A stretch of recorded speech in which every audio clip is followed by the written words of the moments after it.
Jim, everybody, I'm just going to give it another minute before we get started.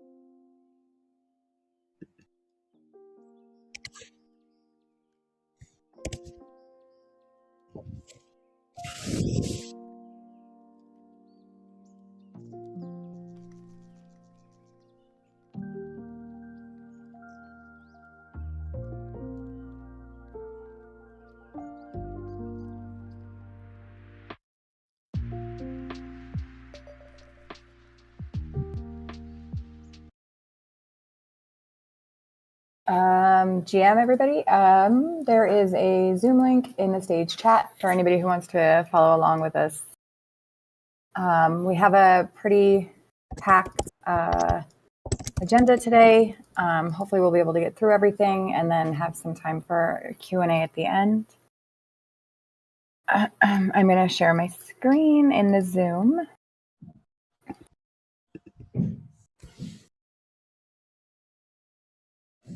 Okay, hopefully you guys can see that. So right now, I'm just going to give a quick update around YAT and that bounty that's out with Linum Labs for that integration. Willie and I are going to talk about strategy and just some thoughts around getting to product market fit. And then we're going to go over some data that we do have. As you guys know, we're still working on getting Pendo into the web app, and we're going to be putting up a new proposal to get that into the default web app. But until then, we wanted to share with you guys some of the numbers around some of the analytics that we actually do have. So there's a whole bunch that we're going to plow through there. And then Beard, I don't know why his name's not bolded, but he worked on a Fox asset page that was a bounty issued from Eric. So he's going to share that with us. Gray Machine is going to go over some of the stuff he's been doing for Bit Conference and sharing how to find some things on Notion in case you want to follow along with what's going on creative services. We have Demo Wallet. Fox McCloud's going to actually demo that for us. And then if we have time, we're going to talk about Axelar. I think Decentralized J is going to take that one. And we're hoping that we're going to have time for all of this. And then at the end, have some time for Q&A. So yeah, just going to jump right into it. So quick update on YAT. The YAT integration is being handled by Linum Labs. That's out on a bounty. We had a sync up with them this morning. There was some questions around technical implementation without us having a back end. Those details got ironed out. And now it's back on Linum Labs to hash out. They had done a first round of designs, and honestly, I think this was on us that they kind of went the wrong direction. So we kind of had to circle back, get some questions answered from the YAT team. And now I think we have all the information that we need to get them back on track.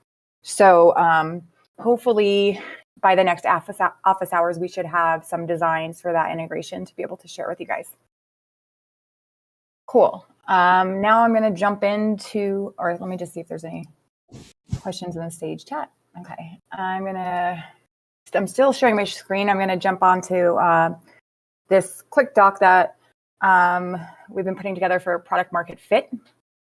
And as you guys know, this is obviously something we're all striving towards right now. One of our biggest goals with the product to this point and over the next month or so is getting to parity with beta. But we're also, especially on the engineering side, they're working hard to get the infrastructure that we need in place to be able to move towards towards all of our upcoming features and building out this plugin model. And we're now starting to really focus on product market fit. And then, of course, getting analytics into the web app so we can start. Thank you. I'm sorry? Oh. I think you're... Sorry, I'm not Mike. Sorry about that. That's okay. Yeah, so working on getting to product market fit and then being able to really track, the paths of the users and the funnels of the users inside of our web application so we can start tracking the successes of the features that we're building. So with that said, I'm actually going to pass this off to Willie because I know he's really excited to share this and see if he wants to talk through some of this stuff. GM, everybody. Let me pull up the Zoom. I'm going to share my screen. If you want to use I'm sharing it if you want to. Okay, perfect. Okay, I'll just pull up so I can follow along. And I know everyone doesn't always join the Zoom, so I can go ahead and post this too just in the stage chat. But yeah, there's been a lot of chats lately around product market fit, which have been great chats, great discussions. And I wanted to kind of, I think one of the questions is, do we have product market fit, and when will we know when we have it, and how will we get there? Obviously, right now we have aligned on a vision, and we're building towards that vision it's a very educated and informed decision, and we're always trying to see, what is the best thing that we could possibly build, and this is something that I'm personally really, really excited about, and I think we're very close to being able to start to see some of the results of that.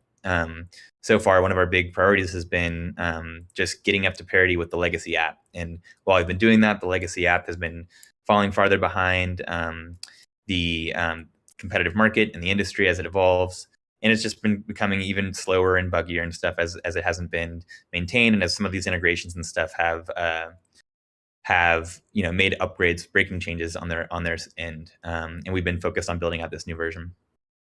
So I did want to highlight, though, a lot of the stuff that we built and that is on the roadmap, and specifically looking at, I was just thinking about basically, at what point would we potentially start to really question, are we on the right path? Are we building the right thing?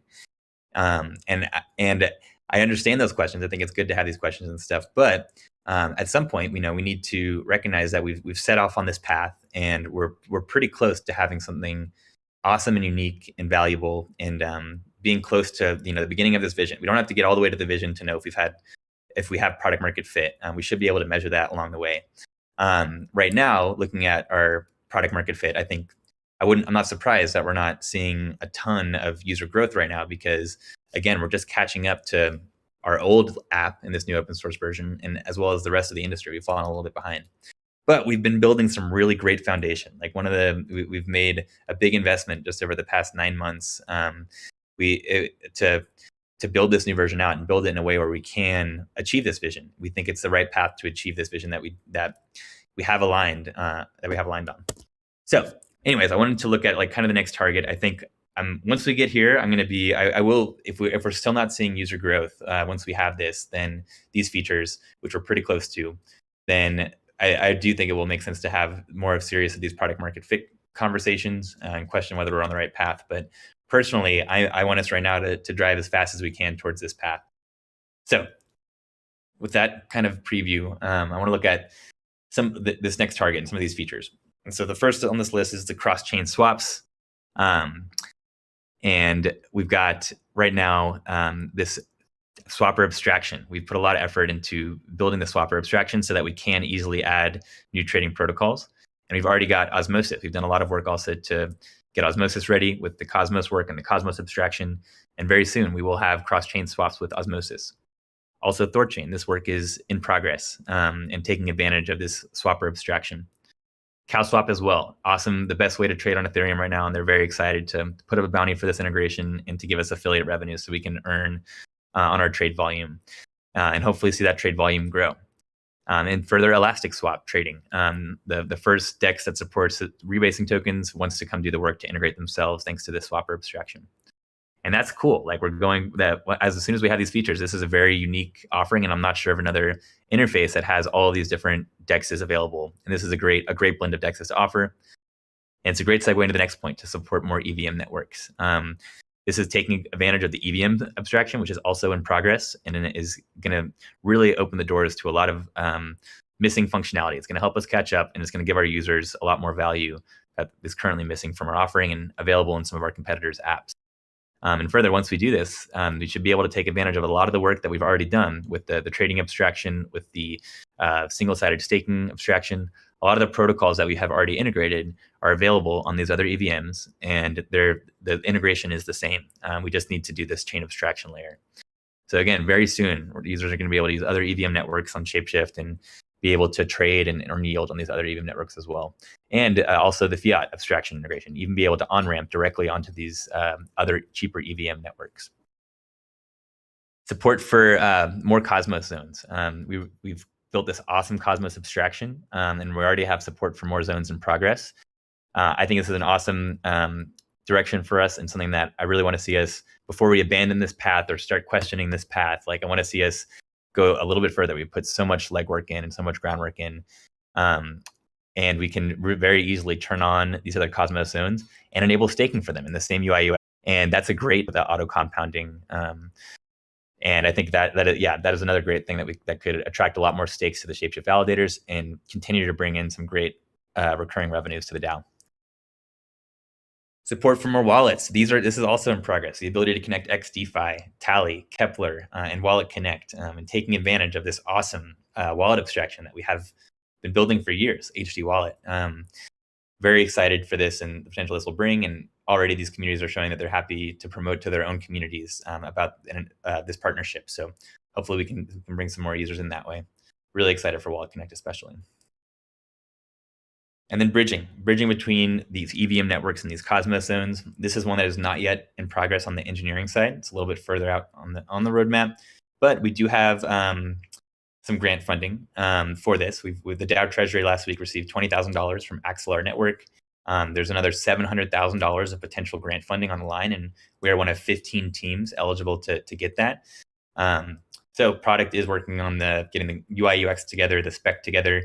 Potentially we'll have some bandwidth on the engineering side to get some architectural diagrams together, maybe even build a proof of concept, and have a good chance of getting some really great grant funding to fund the development of that. And this will be huge. Once we have this and you can do stuff in Ethereum land and Cosmos land and go between them, that is very unique and valuable. And I do expect that we can put some marketing around that and attract a lot of users, and then be generating revenues as soon as we're attracting these users from the features and the affiliate partnerships that we've established. Another thing, I want to see just some more single-sided staking protocols. I heard DeFi say yesterday that this single-sided staking abstraction, which is in progress, should really make this super simple for the protocols to come add. I really liked the conversation with Bancor yesterday, where it became evident that we could add single-sided staking opportunities for a ton of ERC20 tokens, which I think would be a great addition to the app and give users just a ton of opportunity to earn on the assets that they're holding. And then, this is one that I personally feel very strongly about. I want to be able to use other dApps with ShapeShift supported wallets and discover apps in the ShapeShift UI. We've got a great spec for this. It's reasonable lift. It's one of those things that I think can be relatively low effort, but potentially very high impact, make ShapeShift unique, and finally give our users one of these missing features, the ability to use all these different apps. And the last one, this is the one that we were just talking about. Again, one of the few things up here that has not yet begun on the engineering side. But we've talked about it a lot, and we were just talking about it on the product side. We have a pretty cool idea for this UI UX and doing it in a way that's better than Zerion and Zapper, but should be very scalable, make it very easy for us to add new protocols and reflect all these DeFi positions in a way that we really think is needed. And we were just looking at Zerion and Zapper, and we think they're kind of moving in the wrong direction with this, and have heard some complaints from people in the industry about the direction that they're moving in recently. And looking forward to kind of sharing this proposed UI UX with you guys. And this is, again, a big missing feature. This is something that I personally really need to be able to use ShapeShift, because when I connect my wallet, I only see what's in my wallet. And a lot of the Power DeFi users that we need to attract, they want to see all of their different DeFi positions included in their portfolio balance. And right now that's data that we're missing. But there's some great open source libraries that we can use that already have a lot of these adapters for these different protocols. And we're talking right now on the product side about getting the mockups and the spec together. And it's something that we do want to see if we can potentially get this prioritized, like in bountied and done in the short term. But the main reason I wanted to share this stuff, I had just been thinking about this, and I wanted to jot down some notes, because I do want to be cognizant that there is still a lot of uncertainty here, and we want to be lean. We want to validate ourselves as much as we can at every step in the way. But at some point, you got to take a leap of faith, and this is, in some degrees, where we got to do a bit of a Hail Mary, and I'm willing to do that Hail Mary and go for this. But we should do everything we can to collect data and drive growth and make sure that we're asking the right questions at every step in the way. but I wanted to kind of share this with the community to see a lot of the stuff that we've already invested a lot of work in and that isn't too far down the road, and think about how close we are to being able to provide this product. And yeah, and to also, invite you guys to share feedback and see if there are better suggestions for both things that we should be prioritizing and or maybe even different milestones for which we should be questioning whether or not we're on the right track. All right, so let's check stage chat, see if there's any questions. Okay. Ron's got a question. Yeah. Go ahead. Oh, I was just going to say exactly what you're going to say, but go ahead. Cool. So Ron's question is, the gasless transactions were mentioned recently, where we would front the ETH for people and be able to take that back in the token that they are trading. Is this still being considered? It's not part of this next target that I've kind of laid out here. It's certainly not something that's like right now being worked on either the product side or the engineering side.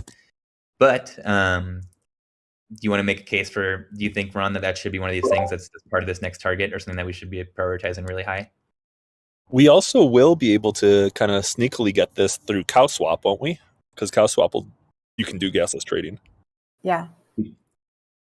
We do get this for trading from CowSwap for sure. And we were also looking at this for idle finance. I am remembering. So it came up in the idle finance situation too, because that is something that they support on their end.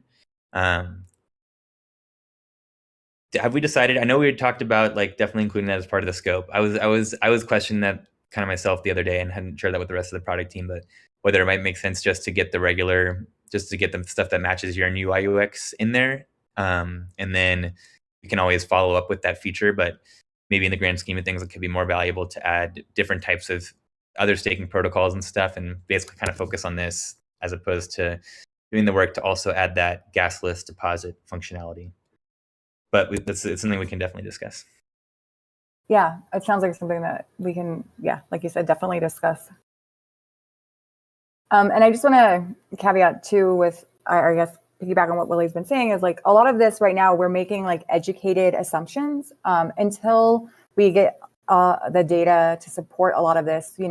We're just essentially, making assumptions. And hopefully as we start to see the data roll in and start to have some analytics around this stuff, we'll start to see growth and see, where we're successful, where we might need to iterate. And, I guess essentially a lot of that information that we're lacking right now will help inform our future decisions. Well said, Diggy. Yeah, I'm not the best with words today. I was up very late last night and it's been a long couple of days, a long week, but yeah, I wanted to just let everyone know we are thinking about this, and I've just heard a lot of the concerns around product market fit. I think part of that is definitely inspired by the downtrends that we're seeing in the market and the fact that we're not yet at profitability. And it's good questions to ask, right? We always want to be asking like, what is the best thing to shoot for? But you do need to take somewhat of a leap of faith. And I've heard also, overall, I do want to also just make a case like for this strategy, and like building a new protocol also takes time, and trying to build a protocol that's innovative and is a game changer and and actually has massive potential takes a really long time and is really hard and risky. And that is a path that we could decide to go down, if someone proposes it. But I really am a big fan of this, of aggregating the protocols. And if anyone wants to like talk about that vision more and stuff, I'm definitely down to talk about it for as long as you'd like to, and try and make the case and get you on board with it. But I also want to be open-minded. But hopefully this helps give a picture of like the fact that we should know right now that we're building something that's going to take time. Things like the amount of yearn deposits we're seeing right now. Like right now, I can understand why those aren't high. But if we get to a point where we have all these things integrated and we're still not seeing the traction that we need, we're not able to attract users, retain them, and generate revenues and grow overall TVL. At that point, then I'm going to be more open-minded to questioning our product market fit. But until we've built this product that we set out to build, that we're expecting to have product market fit, I also want to just caution like how much time we're spending questioning that, and let's focus on figuring out what is the best milestone to get to, what are the best features to prioritize based on what we've already built, and like let's get there and focus on getting there. And then we can have more of those product market fit conversations. Thanks for understanding, everybody. It seems like there's not too much pushback questions right now, but so we can move on. But feel free to keep questions coming throughout the chat, and we can revisit if anyone wants to.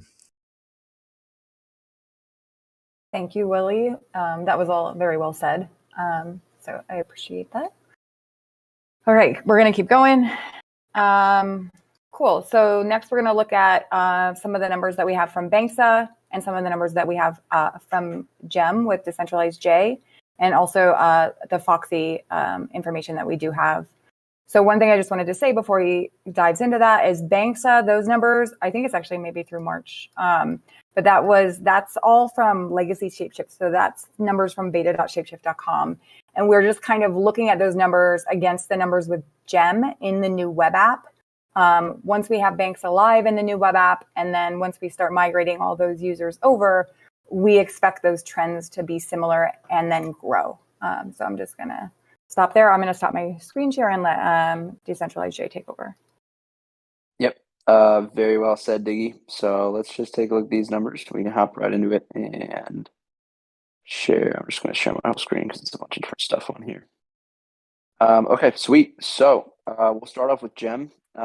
GEM is the new integration into the new app.shapeshift.com. Since going live about a month ago, there has been $76,000 worth of fiat transactions conducted at 162 total transactions. So what's interesting is we were kind of breaking it down by like day of the week, and just trying to get some analytics. And I realized that Monday and Tuesday are out of order.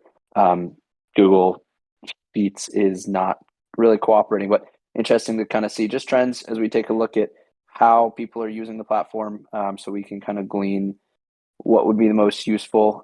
This is just kind of interesting to see, so just wanted to share it with y'all as well. And then over to Banksa, like Diggy said, these are numbers that go through February of 2022, and they're from beta.shapeshift.com. We currently don't have access yet, emphasis on the yet, to the new numbers from Banksa in a portal. So those will be coming soon, and we expect these numbers to grow. So the DAO, to be clear, makes money off of affiliate revenues from GEM and Banksa. And Banksa in particular actually has a higher revenue share than GEM at 0.5%. So as these numbers grow, as users get more familiar with the integrations that we have in app.shapeshift.com, we expect to see these numbers to grow and generate additional revenue for the DAO. So all cool stuff there. Hopping right over into Foxy. Foxy's been live for, someone correct me if I'm wrong, a month-ish ballpark. And already $6.4 million worth of TVL, which is super, super cool to see the adoption from the community, from the Fox token holders, probably from a lot of people listening to this call right now. So super stoked to see that. Version 2 of Foxy is underway, or at least in ideation phases, as we look to continue to iterate and just basically bring the best product we possibly can to market. And one more note, I just saw this in GitHub. It looks like we are going to go to market with the Banksa in the new web app as of 5 minutes ago. It looks like we passed all of the required checks. So that is coming soon. Super stoked about that as well. So that's kind of a little bit of an overview of GEM, Banksa, Foxy, and keep an eye out for Banksa and the new web app coming to you soon. That's awesome. Let's just make sure with them too that we, if they give us access to that dashboard and the DAO, that even if we're still seeing the numbers from beta, that there's a way to distinguish the two. Absolutely. Great call. Cool. Thank you so much. Cool. I'm going to jump right in next to Yearn and Xerox Trading.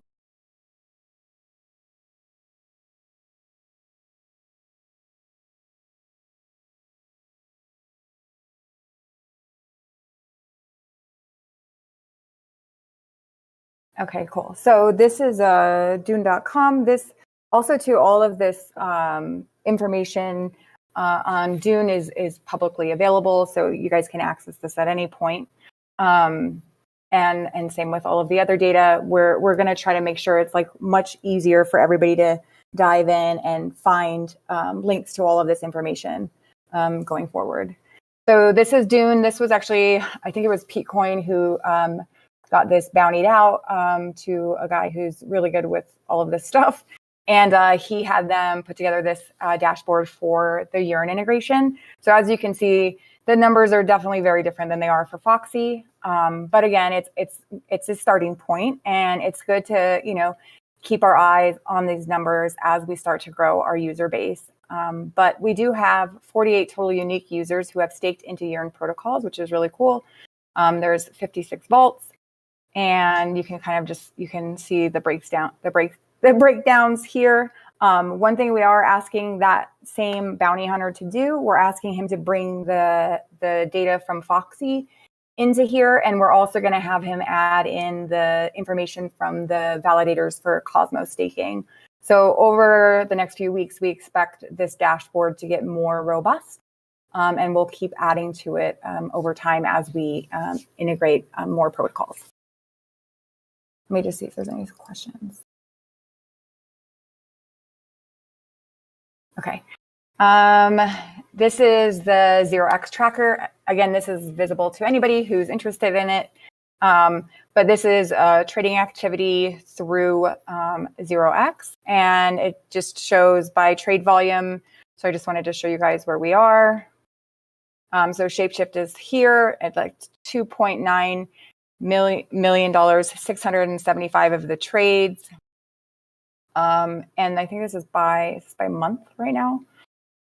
So yeah, I just wanted to show you, we definitely still have trade volume, which is awesome.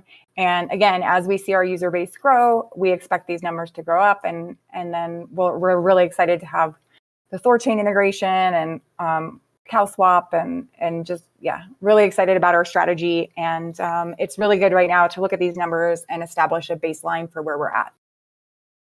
I'm assuming everybody can still see my screen. Yep. Okay, cool. I'm going to stop there. I don't see any questions in the stage chat. So I'm going to hand it over to Beard.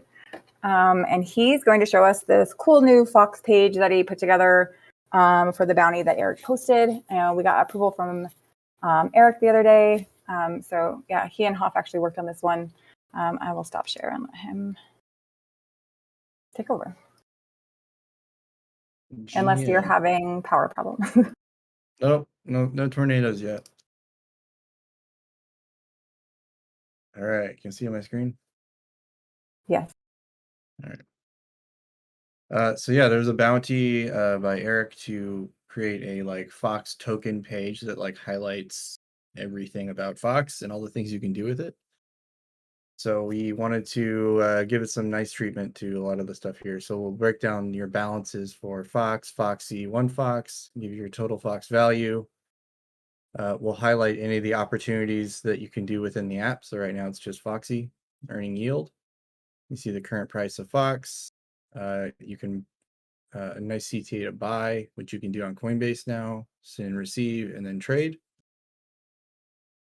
And then we'll also highlight all of the other opportunities that are not currently in the app, but will eventually become in the app, once we add them all. So Uniswap, Liquidity Pools, SushiSwap, and OneFox, and all the other cool opportunities. And then we'll have a card for governance, and this should be pulling from, basically, if you've seen the bot that we have in Discord, it'll be kind of the same thing. Give you a nice little overview of all the different proposals that are currently active and where they are.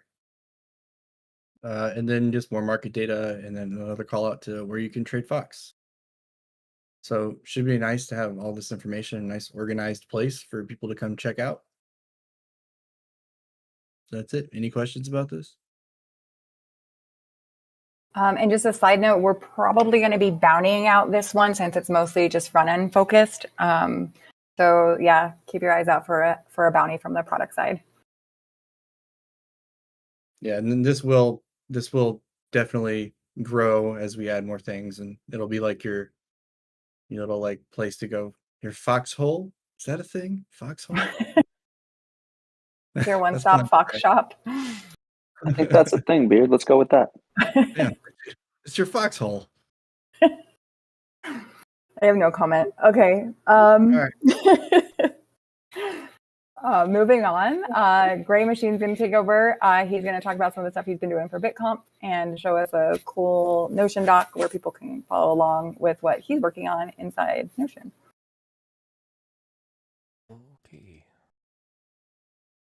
All right. Can you see my Notion page? Yep. Cool. So yeah, it's been I've been kind of pushing towards getting a little bit more visibility within the DAO in general, just to kind of communicate. You know, this is sort of a service-oriented subgroup within products. A lot of what we're ending up doing is for marketing, but it's definitely not limited to that. So I just wanted to share, and I'll share this in stage chat, just so people can, if you want to keep your eye on what kind of things are going on. In fact, I just added a new project gallery overview. So it's just kind of an overview of all the things that are going on. So right now, if we look at my board view, I really like to keep things organized in terms of like what's in progress, what's in review, what's approved, and what's been archived away. So right now, the stuff that's in progress is we have a number of things. We're working on the brand guidelines. Is a project that is going to be ongoing for a while, and I'll be bugging lots of people just to kind of update our branding guidelines. And I'm not redoing anything. I'm just taking a lot of information that is in lots of different places. Some of it needs to be kind of refreshed. And some things that just haven't been established in our branding guidelines, like our voice and use of, language and iconography and all that kind of stuff. So definitely trying to take a bunch of stuff that's in lots of different places and consolidate it into one place. What else is, oh yeah, and then BitConf. So just like we did for ETH Denver, we're also working up some designs for the BitConf booth down in Brazil.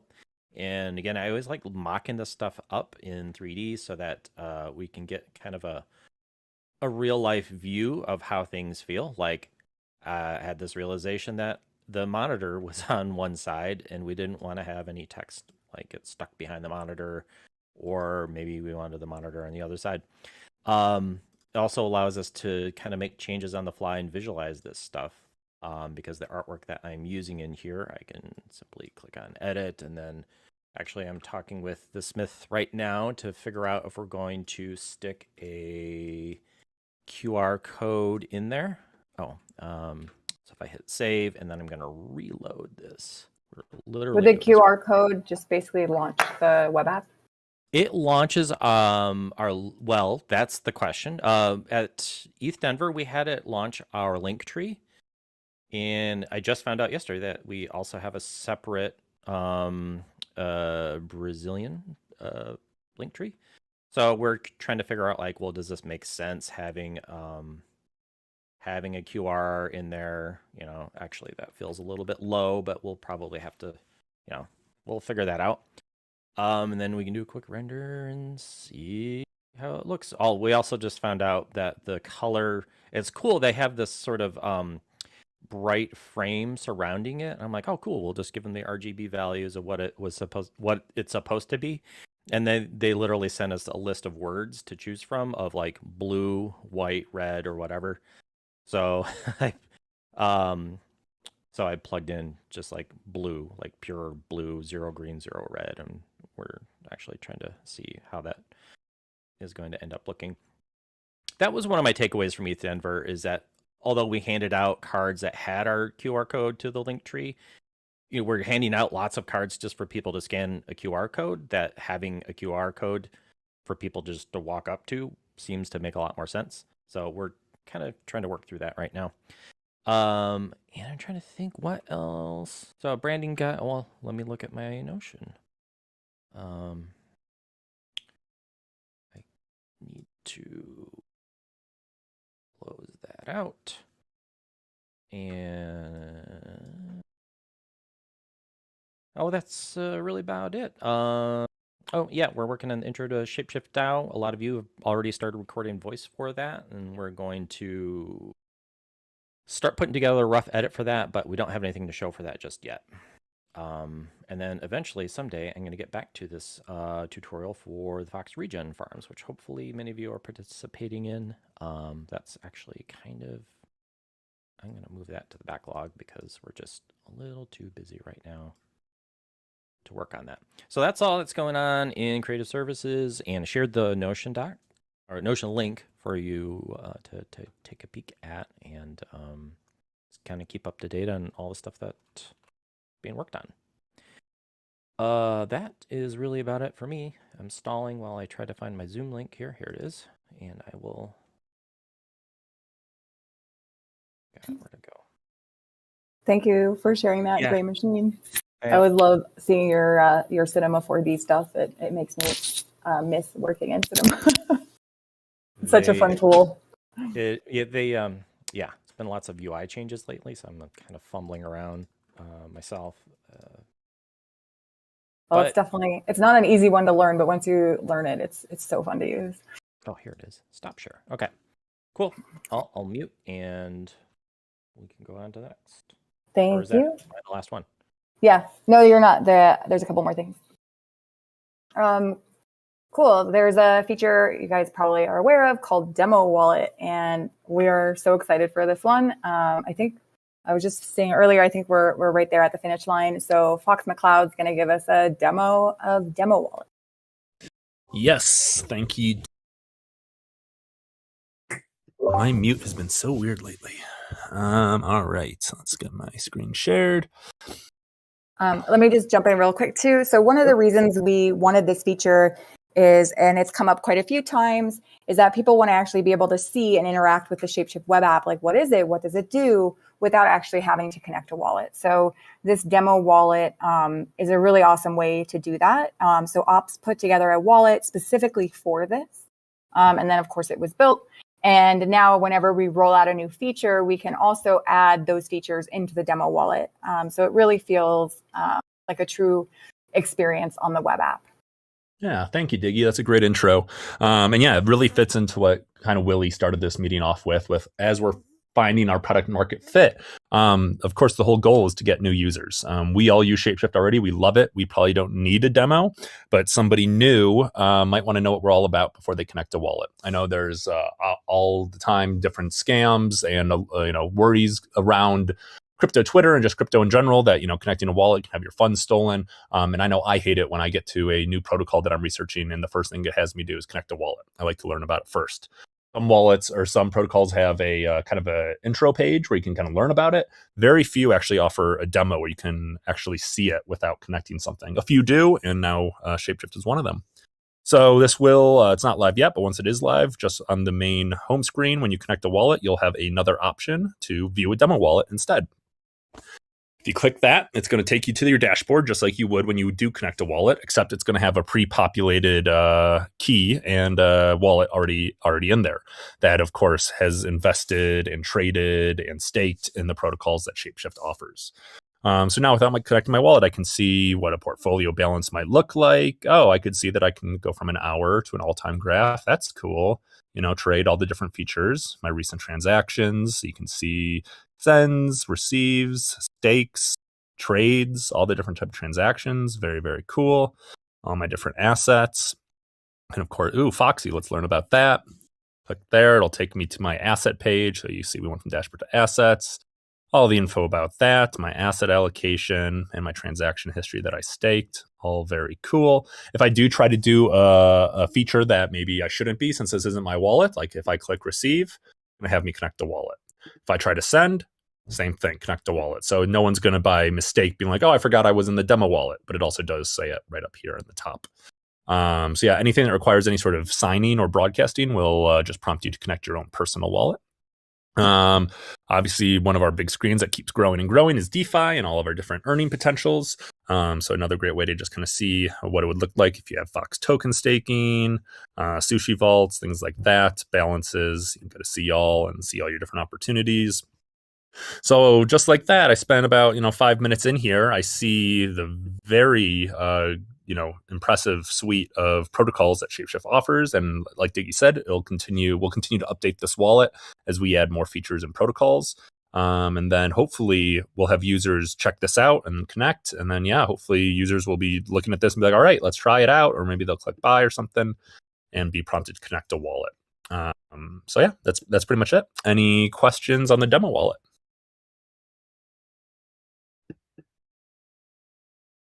One thing I want to note too is I went over it with DeFi, like with a more like fine tooth comb at the end of last week, and we put together some optimizations for it. One of the things that we want to do is be able to deep link directly to it. So for example, if marketing wanted to like make an announcement or something like that and push people directly into the demo wallet, they could do that. We're going to make it more prominent on that splash screen that the demo wallet exists, just to make that a stronger button. And then we're going to do like a thin banner along the top. So when somebody is in the demo wallet, I mean, in case they forget and they do try to hit send or receive or whatever, or make a trade, it still will prompt them to connect. But we just wanted to make it more super obvious that they are still in a demo mode. And then there was a couple other updates that we're going to have made. But from where it's at right now, I believe we're ready to ship. Cool. So it looks like we do still have a couple more minutes. So I'm going to invite Decentralized Jay to give us a little bit of an overview of Axelar and what they are. I know Willie spoke to them a little bit earlier, but he can dive into a bit more details for us. Sweet. GM, everybody. Assuming y'all can hear me. My headphones just died, so just using my computer speakers. Yeah, I can hear you. Been one of those days with a lot of meetings. Sweet. Let me share my screen, and then Willie, if you want to add some detail to this, that would be awesome too. There is a lot to learn about Axelar, and all right, we should be live.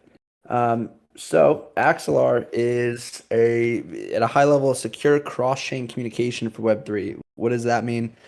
Basically, it's a way to one-click kind of cross-chain swap assets across chains using what they call their gateway smart contracts. I'll be honest, I don't know exactly how they work yet. I just learned about Axelar yesterday.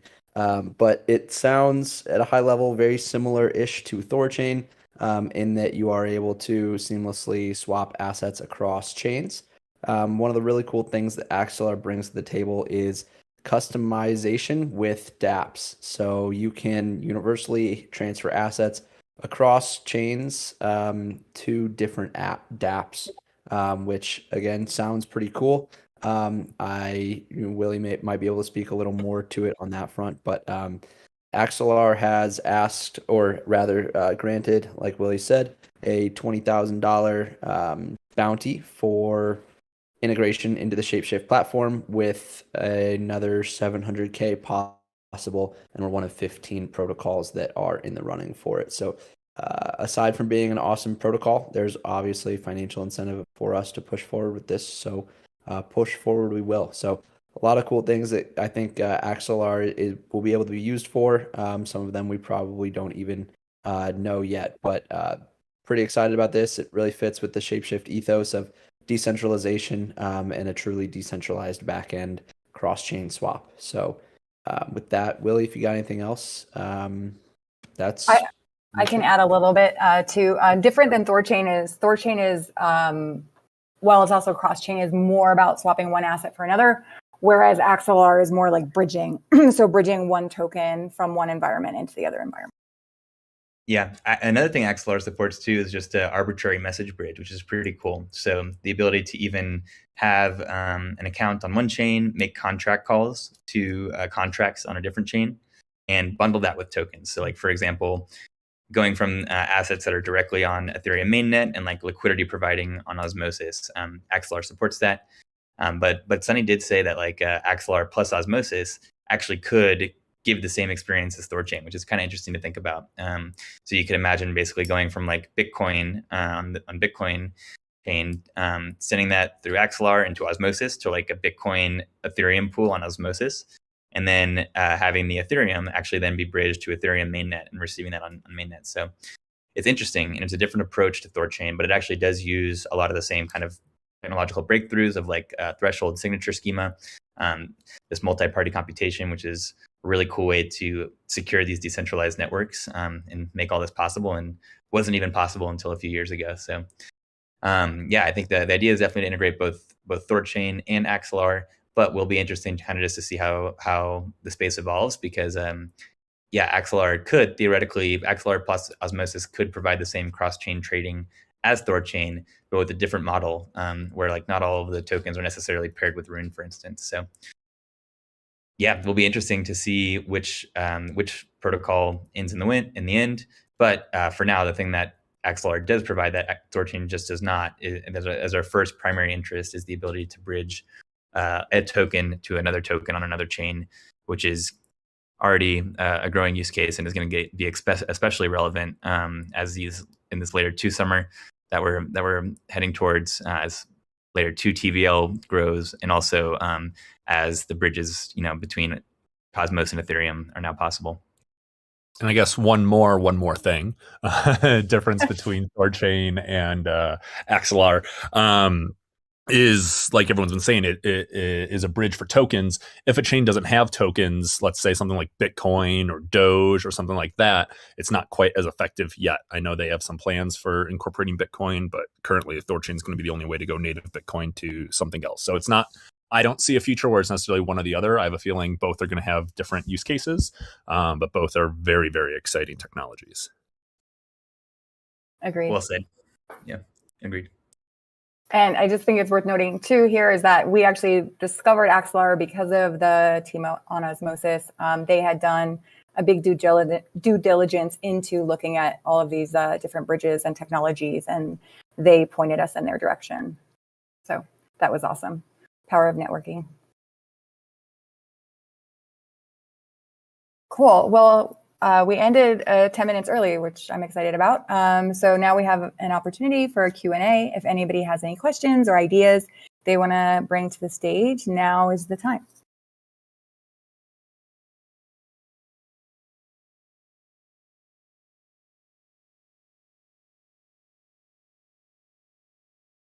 I just had an idea or a question, so I'll stall. So I saw PTT. They don't have... Their tokens are going to be a thing. LOL. I don't think they have a token yet on Axelar. On Axelar? Yeah. Yeah, Axelar, they definitely have a plan for a token, but their token is not live yet. That'll be some fun alpha when we all find out about that. For sure. Yeah. Arena has a question. Sorry, go ahead. You might want to test Axelar out, because sometimes their project has a token coming and they don't have one yet. There's a chance you might get an airdrop by using them. So very true. More reason to test Axelar. And Arena wants to know about the status of the default currency bounty. Does anybody have an update on that? I don't have an update on that at the moment. I do know it's a bounty, and I do know it's underway. That's pretty much my update. Let me see if we have any other info. But yeah, I think we're all excited for that one. Cool. I see Jess is typing. My idea is quick. I was just wondering if there was any cool way that we could, with this displaying DeFi protocols as we work on the mockups and do some exploration, if we can share that with the community and get community's feedback, because it is kind of an open design space, and one that we have the opportunity to really put a lot of thought into and be creative and really try and make sure that we're designing this in the best way. And so it'd be great to use the power of the community and get everyone's feedback on that. What do you think about that, Tiggy? I think that's great. I mean, obviously we're going to do usability testing, but I agree with you. Like when we're in that concepting phase, because it's a big lift, and there's a lot of stuff that's going to go into it. So yeah, I think soliciting feedback from the community early when we have some of those early mockups is a great idea. That will help us validate some of the assumptions that we're making. Awesome. I think here's Jess's question. Go ahead, Fox. I was just say, PTT, you're hearing about Stargaze. Do you mean Stargate? I'm not familiar with Stargaze. Anyone else before we move on to Jess's question? Stargate, I think, is the sci-fi film, right? But Stargaze is the NFT Cosmos zone. Yeah. Oh, I was thinking Stargate Finance, which is another. Okay, never mind. Excuse me. Also Stargate Finance, yeah. Yeah, Stargaze, they did an airdrop to, I guess, is it Cosmos token holders or whatever? Takers, yeah. Yeah, we chatted with them. They're keen on doing like a bounty for integration, and we cover them in a recent product office hours. So yeah, I think it's definitely one of these. As we support Cosmos zones, Stargaze should be near the top of the list just for like the basic functionality, but then also being able to display NFTs that people hold on the Stargaze, and then they all like there's some pretty cool stuff. They also have a marketplace coming, and then the ability just to like people can use Stargaze to launch new NFTs, which is a big need actually. Like it's surprising that you can't do that on a lot of other NFT platforms, or if you can, it's very basic. It's like one NFT at a time, but not being able to put up like 1,000 randomly generated NFTs.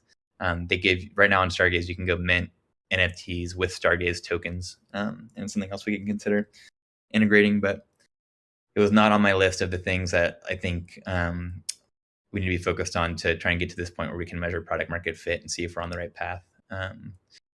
But open to consideration for it. And I wonder, that is another thing too, that like if we can help get the mockups together for it, we should ask engineering what the lift is, just to like at least be able to display NFTs that users have in their wallet, or just some of the basic functionality, so that we can catch up with some of the rest of the industry. But yeah, NFTs, I don't know if you guys saw this. I saw a really interesting chart on Twitter yesterday just on NFT volume. And it has gone down quite a bit right now. It's in a pretty big slump. So right now, there doesn't appear to be a ton of addresses that are actively trading NFTs. But that's a little bit different than just like at least displaying the NFTs, but it's something to keep in mind. It seems like the NFT craze has cooled off a bit, at least for now. That's funny. I was just talking with my husband about that yesterday. And then to hop over to Jess's question, I don't think there's anything in the works directly to help use the demo wallet to bring in newbies. I think that's a great idea. Yeah, I would have loved something like that too when I first got into crypto. I know I've used similar stuff in my stock and bond trading, where you can use kind of a fake wallet. That would probably be a great cross campaign with probably education and marketing potentially. I think it's a great idea though. Yeah. And it's one of the reasons too, we're planning to deep link it. So you could potentially from marketing, just directly dive a user into the demo experience. Yeah. Open to any ideas you guys have for how to point people to the demo wallet or product. So please, now that we have this feature, shout it from the mountaintops and see if we can test out some cool ideas to get people to check it out. If only we had tracking so we could see the bounce. Exactly. But yeah, no, another thing we're really excited about with these analytics too is to, see when marketing does a big push, if we see the traffic and the growth in users, to see where the messaging is effective.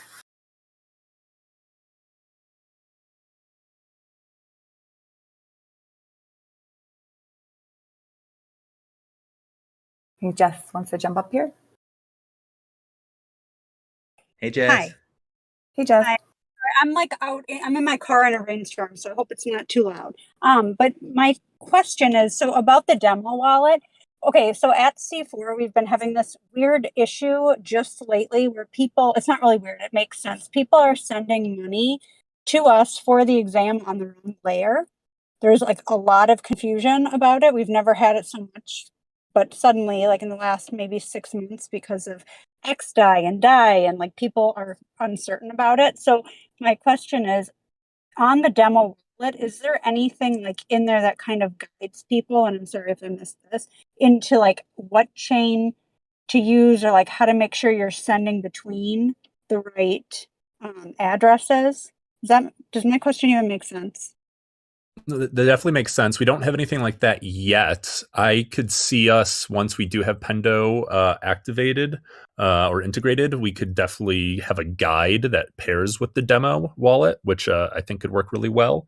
Also, we don't yet support layer 2s, so that's not necessarily a problem we're running into yet, but we are planning on it. And I know the entire product team, Willie and Diggy, have been coming up with, and Beard have been coming up with a lot of interesting ideas for how to display L2s and the same assets on multiple chains. So maybe they have some input on that as well. So like Coinbase Commerce, if you use it and you send, obviously it's on the blockchain to the wrong address, you lose it. And people are having a really hard time understanding that. And so like even on layer 1, people are sending layer 2 to layer 1. So I was just thinking like something that I've been thinking for C4 is what can we use to teach people so they stop losing their money and then asking us to get it back, which obviously we can't do. And so we have a disclaimer, but just this made me start thinking like it'd be so cool to have like a demo for this stuff that like anybody can use to try to figure this out and to push that to get people into crypto. And then that sort of like pushes them into wanting to do more with DeFi and trading.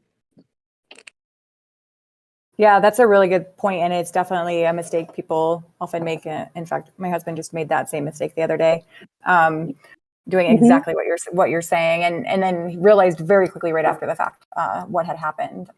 Yeah, no, I agree. That's definitely a pain point in the user experience between the. Yeah. Yeah, well, I think part of it too is like some of us that joined when. Sorry, you're cutting out. It's hard to hear you.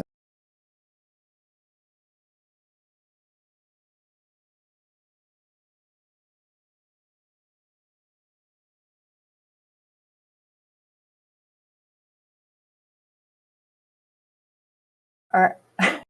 Well, Jess, if you have any other questions and you want to follow up in the public chat.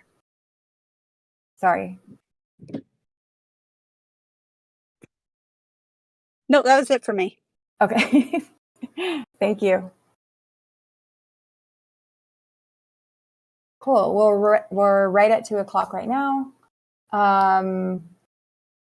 Awesome. Well, thank you guys so much for attending this office hours, and we're